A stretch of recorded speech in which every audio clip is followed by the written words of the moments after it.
bom dia. A Defensoria Pública do Estado do Maranhão e outros órgãos públicos dos poderes judiciário e executivo decidiram realizar uma força-tarefa de abordagem e orientação nas principais avenidas da cidade, onde os venezuelanos se posicionam e também em locais onde os mesmos estejam abrigados.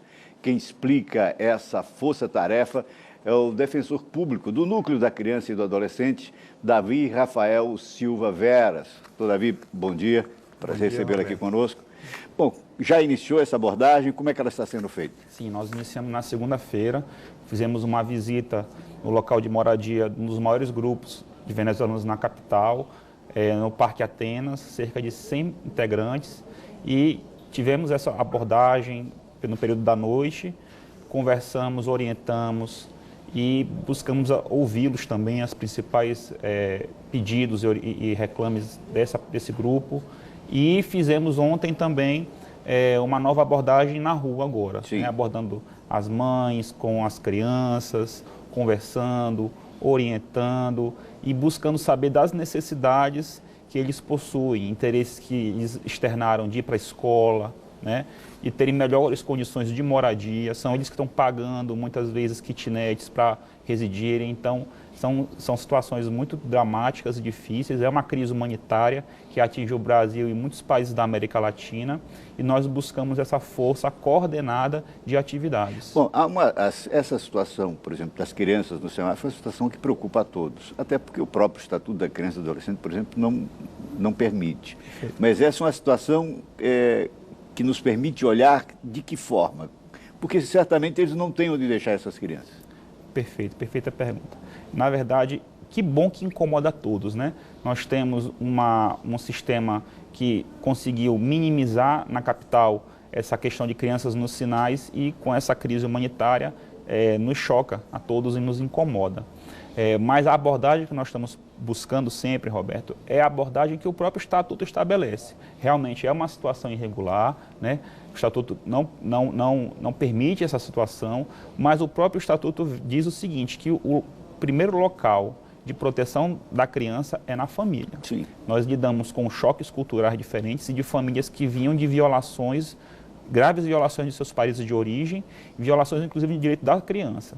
Então, o que nós estamos buscando fazer é, primeiro, orientar, mas também garantir o acesso a direitos.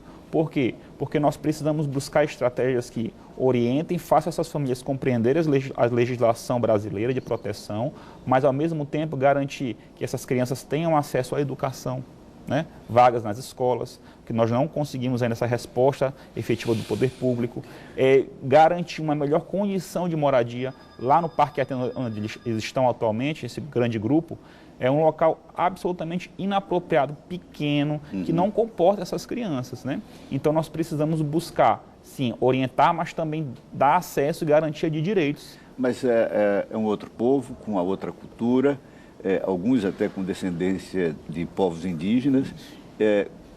Certamente esse choque de cultura faz com que também os senhores enfrentem algum tipo de resistência. Com certeza. Primeiramente, a questão da comunicação, porque são quase na totalidade integrantes de uma tribo indígena, o Aral, né, que não falam outro dialeto. Né? Muitos compreendem espanhol e alguns ainda conseguem entender o português, mas nós precisamos primeiro garantir que essa informação chegue até eles.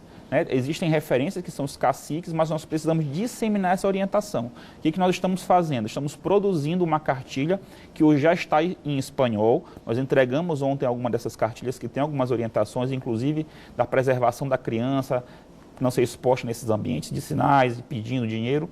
Mas nós vamos também ir além. Essa cartilha ela vai ser também traduzida para o Aral, né? E também vai conter outros elementos como figuras que permitam que essa imagem, essa comunicação seja estabelecida. Alguns grupos, Roberto, têm uma certa resistência a uma abordagem de agente do Estado, o que é absolutamente compreensível, porque eles narram violações no seu país de origem, em que próprio agente do Estado causam violações, inclusive assassinaram familiares. Sim. Então eles têm realmente uma certa resistência. Então nós estamos quebrando isso, nos colocando à disposição, criando inicialmente um canal de diálogo de comunicação, passar a orientação, mas também garantir o acesso a direitos. Bom, e aí a resposta do poder público, seja Estado e município, no sentido de dar essas condições que são necessárias, como o senhor já falou?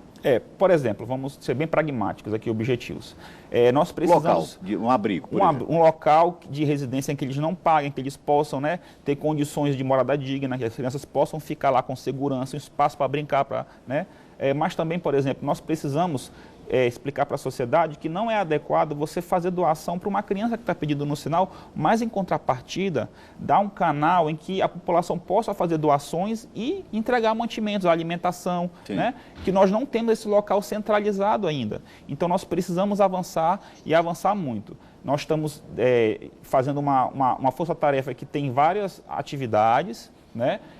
E mais compreender e passar para a sociedade que uma realidade tão difícil, uma crise humanitária, não tem resposta imediata.